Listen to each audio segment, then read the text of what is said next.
आपका एक सब्सक्राइब हमें आगे बढ़ने की हिम्मत देता है।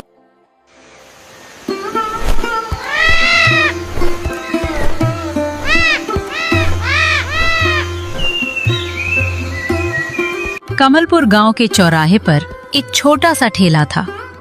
वो ठेला मनोज का था। मनोज पिछले कई सालों से उस ठेले को चला रहा था। वो रोज सुबह जल्दी उठता, बाजार से ताजे आलू लाता और बड़ी मेहनत से पाव भाजी बनाता था। मनोज के हाथों में स्वाद का जादू था, लेकिन किस्मत उसका साथ नहीं दे रही थी। पहले उसके ठेले पर ग्राहकों की लंबी लाइन लगा करती थी, लेकिन अब हालात बदल चुके थे। गांव में 2-3 नए और बड़े होटल खुल रहे थे। उन होटलों की चमक दमक, बड़ी दुकानें और आकर्षक सजावट देखकर लोग वहीं जाने लगे थे।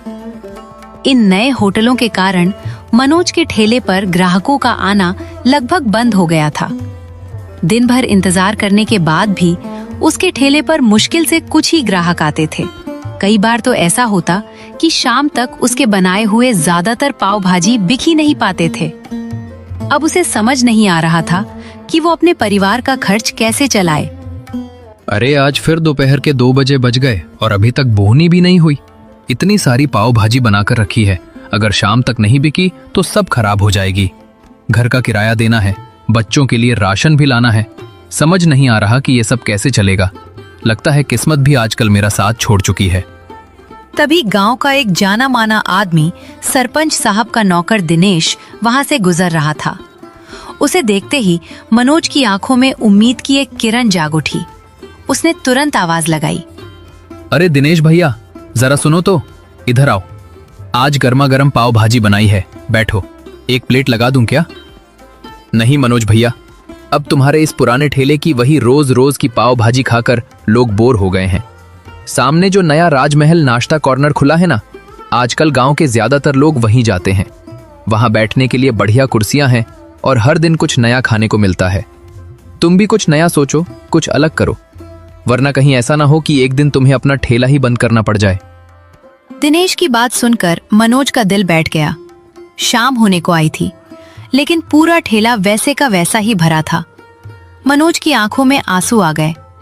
वो सोचने लगा कि अगर यही हाल रहा तो वो भुखमरी की कगार पर आ जाएगा। रात के करीब 8 बजे बज चुके थे। मनोज अपना ठेला बंद करने की तैयारी कर रहा था। वो बची हुई पाव भाजी को देखकर भारी मन से सब समेट रहा था। तभी अचानक एक बुजुर्ग व्यक्ति ठेले के सामने आकर रुक गया।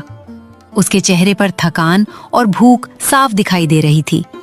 उसने मनोज की तरफ देखा और बहुत ही विनम्र आवाज में कहा, बेटा, मेरा नाम हरिया है। मैं पास के शहर से आया हूँ। वहां जिस होटल में मैं काम करता था वो बंद हो गया। मेरे पास रहने की कोई जगह नहीं है और सुबह से पेट में एक दाना तक नहीं गया है। क्या मुझे यहाँ कुछ काम मिल सकता है? मैं खाना बहुत अच्छा बना लेता हूँ। अरे चाचा, तुम खुद देख रहे हो कि मेरी खुद की दुकान बंद होने की कगार पर है।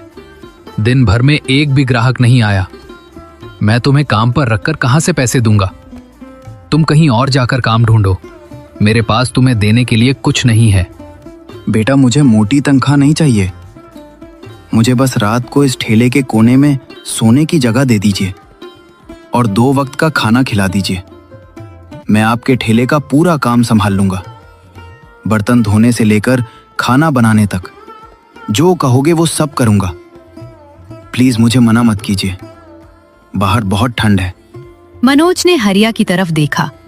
उसकी आंखों में ईमानदारी और लाचारी साफ दिखाई दे रही थी। मनोज का दिल पिघल गया।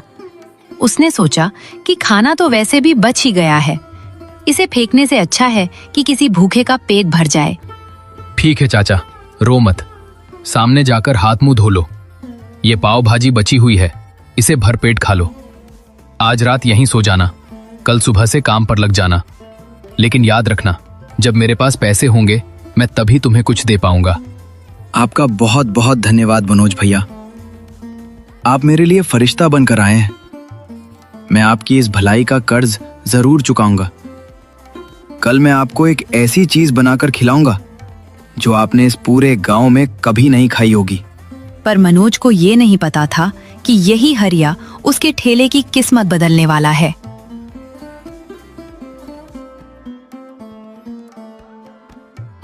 अगली सुबह हरिया जल्दी उठ गया। उसने पूरे ठेले की साफ सफाई की, बर्तन चमकाए और मनोज के आने से पहले सारा काम खत्म कर दिया। मनोज जब ठेले पर पहुंचा तो इतनी सफाई देखकर बहुत खुश हुआ। मनोज भैया, आज आप ये पुरानी वाली पाव भाजी मत बनाइए। रोज रोज वही खाकर गांव के लोग ऊब चुके हैं। आज मैं आपको एक ऐसा आइडिया बताता हूँ जिसके बारे में इस पूरे गांव में पहले किसी ने सुना भी नहीं होगा। क्या आइडिया है हरिया चाचा, जल्दी बता। भैया, हम 20 रुपए में अनलिमिटेड पाव भाजी देंगे। मनोज की आंखें फटी की फटी रह गईं। क्या 20 रुपए में अनलिमिटेड? हरिया चाचा, तुम पागल हो गए हो क्या? अगर लोग अनलिमिटेड खाने लगे तो मैं तो पहले ही दिन बर्बाद हो जाऊंगा। इतना आलू, इतना तेल, इतना मसाला, सबका खर्चा कौन देगा? भैया, आप मेरी पूरी बात सुनो। गांव में मजदूर हैं, किसान हैं, छोटे छोटे काम करने वाले लोग हैं जिनके पास ज्यादा पैसे नहीं होते, लेकिन भूख सबको लगती है। अगर हम इन्हें सिर्फ 20 रुपए में जितना चाहो उतनी पाव भाजी दें तो ये लोग रोज आएंगे, रोज की कमाई होगी। और मैं एक ऐसी स्पेशल चटनी और मसाला बनाऊंगा कि लोग एक बार खाने के बाद दोबारा आए बिना रह ही नहीं पाएंगे। मनोज थोड़ा हिचकिचाया, लेकिन हरिया के आत्मविश्वास को देखकर उसमें हामी भर दी। हरिया ने चूल्हा जलाया। उसने मसालों में अपने खास पाउडर मिलाए। आलू की सब्जी में एक सीक्रेट इंग्रेडिएंट डाला जो सिर्फ वही जानता था। और जब उसने कढ़ाई में पाव भाजी तैयार करनी शुरू की तो पूरे नुक्कड़ पर एक ऐसी लाजवाब खुशबू फैल गई जो गांव वालों के लिए बिल्कुल नई थी। तभी वहां से गांव के 2 अमीर दोस्त विक्रम और राजेश गुजर रहे थे। खुशबू सूंघकर उनके कदम खुद ब खुद ठेले की तरफ मुड़ गए।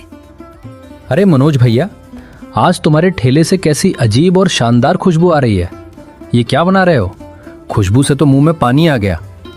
अरे विक्रम भैया, आइए जरा बैठिए। आज हमारे नए उस्ताद हरिया चाचा ने एक खास चीज बनाई है, 20 रुपए में अनलिमिटेड पाव भाजी। आप लोग एक बार चक्कर देखिए, मजा आ जाएगा। 20 रुपए में अनलिमिटेड? ये तो कमाल है। चलो भाई, एक प्लेट लगाओ, देखे तो सही क्या चीज है। विक्रम और राजेश ने जैसे ही पहला टुकड़ा मुंह में डाला, उनकी आंखें फटी की फटी रह गईं। वाह मनोज भैया वाह, ऐसा स्वाद तो हमने आज तक जिंदगी में नहीं चखा। ये तो सामने वाले राजमहल नाश्ता कॉर्नर से भी 10 गुना बेहतर है। अरे हरिया चाचा, तुम्हारे हाथ में तो जादू है। मनोज, कल से हम अपने सारे दोस्तों को यहीं लेकर आएंगे। ये 20 रुपए अनलिमिटेड वाला आइडिया तो पूरे गांव में तहलका मचा देगा। देखते ही देखते दोपहर तक मनोज के ठेले पर लोगों की भीड़ जुटने लगी। जो लोग मनोज के ठेले को भूल चुके थे, वे अब 20 रुपए में अनलिमिटेड पाव भाजी खाने के लिए लाइनों में खड़े थे। हरिया लगातार चूल्हे पर हाथ चला रहा था और मनोज काउंटर पर बैठा नोट बटोर रहा था। कुछ ही हफ्तों में मनोज का ठेला गांव का सबसे मशहूर ठिकाना बन गया। मनोज की सारी लाचारी दूर हो गई थी और उसके पास मोटा पैसा आने लगा था। लेकिन जैसे जैसे पैसा बढ़ा, मनोज के मन में लालच और अहंकार भी बढ़ने लगा। वाह, आज तो रिकॉर्ड तोड़ कमाई हुई है। सारा खेल तो इस 20 रुपए अनलिमिटेड वाले आइडिया का है। लोग इसके दीवाने हो गए हैं। लेकिन इस हरिया को मुझे हर महीने पैसे देने पड़ते हैं। अब तो मैंने भी देख लिया है कि ये पाव भाजी कैसे बनती है। वही मसाला, वही आलू, वही सब्जी। अगर मैं खुद ये बनाने लगूं तो हरिया के पैसे बच जाएंगे और सारा का सारा मुनाफा सिर्फ मेरा होगा। अब मनोज हरिया को निकालने का बहाना ढूंढने लगा था। एक शनिवार की रात जब ठेले पर बहुत ज्यादा कमाई हुई थी, हरिया थका हारा ठेले के पीछे खड़ा था।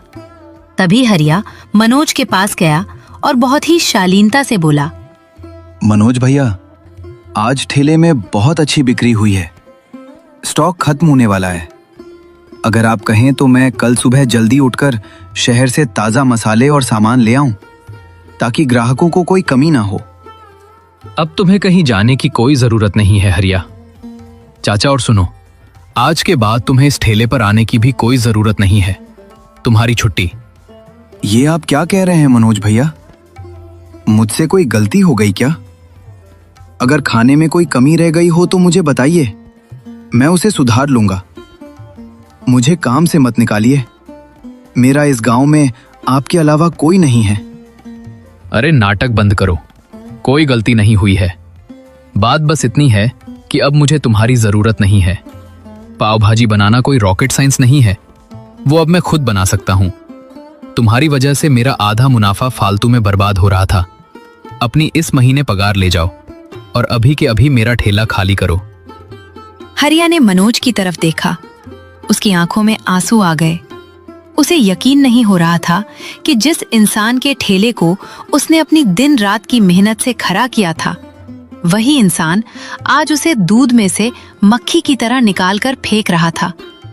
हरिया भारी कदमों से उस अंधेरी रात में ठेले से बाहर निकल गया। मनोज उसे देखकर मुस्कुरा रहा था। उसे लग रहा था कि उसने बहुत समझदारी का काम किया है। सुबह हो गई थी। ठेले से निकाले जाने के बाद हरिया उदास जरूर था, लेकिन उसमें हिम्मत नहीं हारी। उसने किराए पर एक छोटा सा पुराना ठेला लिया।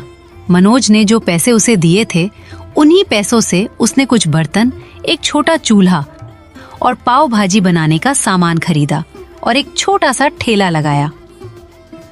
मनोज भैया ने मेरे साथ धोखा किया, क्योंकि उन्हें लगता है कि दुकान उनकी जगह से चलती है। लेकिन मैं उन्हें साबित कर दूंगा कि दुकान जगह से नहीं, बनाने वाले के हुनर और उसकी ईमानदारी से चलती है। मैं हार नहीं मानूंगा। अपनी मेहनत से अपनी नई पहचान बनाऊंगा। शाम के 4 बज चुके थे। हरिया ने अपने ठेले पर पाव भाजी तैयार करनी शुरू की, क्योंकि वो इस डिश का असली उस्ताद था। इसलिए जब उसने अपनी खास सीक्रेट रेसिपी से पाव भाजी में तड़का लगाया, तो उसकी खुशबू पूरे गांव की गलियों में तैरने लगी। लोग खुशबू का पीछा करते हुए पेड़ के नीचे जुटने लगे। अरे हरिया चाचा, तुम यहाँ ठेला लगाकर क्यों बैठे हो? आज मनोज के ठेले पर नहीं जा रहे क्या? भाई साहब, अब से आपको मेरी बनाई हुई असली पाव भाजी इसी ठेले पर मिलेगी। एक बार सेवा का मौका जरूर दें। स्वाद में कोई कमी नहीं मिलेगी। और हाँ, सिर्फ 20 रुपए में अनलिमिटेड। ग्राहकों को तो बस हरिया के हाथ के उस स्वाद से मतलब था। उन्होंने तुरंत प्लेटें ऑर्डर करना शुरू कर दिया।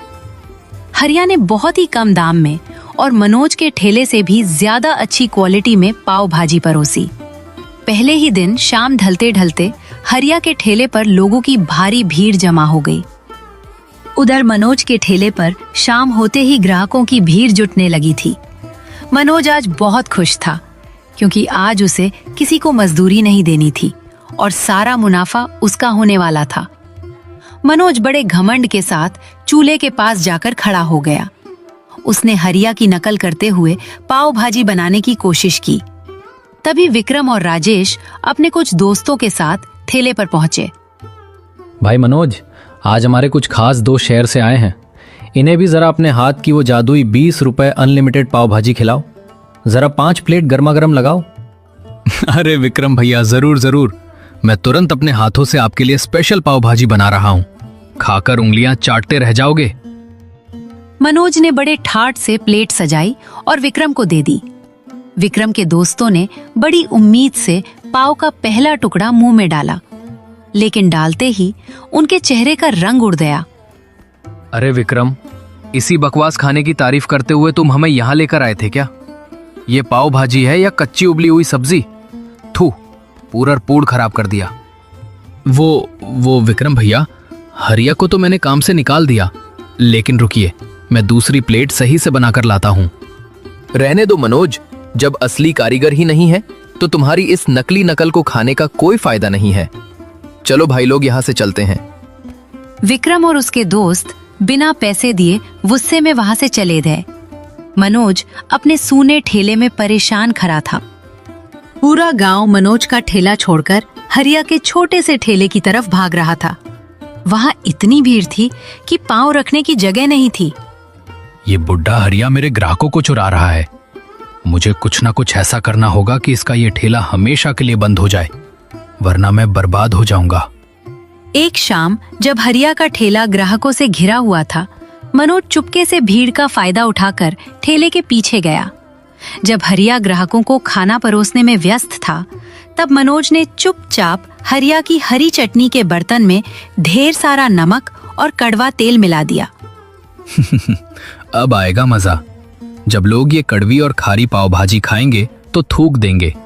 हरिया का नाम हमेशा के लिए खराब हो जाएगा। मनोज साजिश रचकर पीछे हटा ही था कि तभी गांव के सरपंच साहब अपने आदमियों के साथ वहां पहुंच गए। सरपंच साहब को शहर से आए कुछ मेहमानों के लिए हरिया की मशहूर 20 रुपए अनलिमिटेड पाव भाजी पैक करवानी थी। अरे सरपंच साहब, आप इस छोटे से ठेले पर क्यों आए?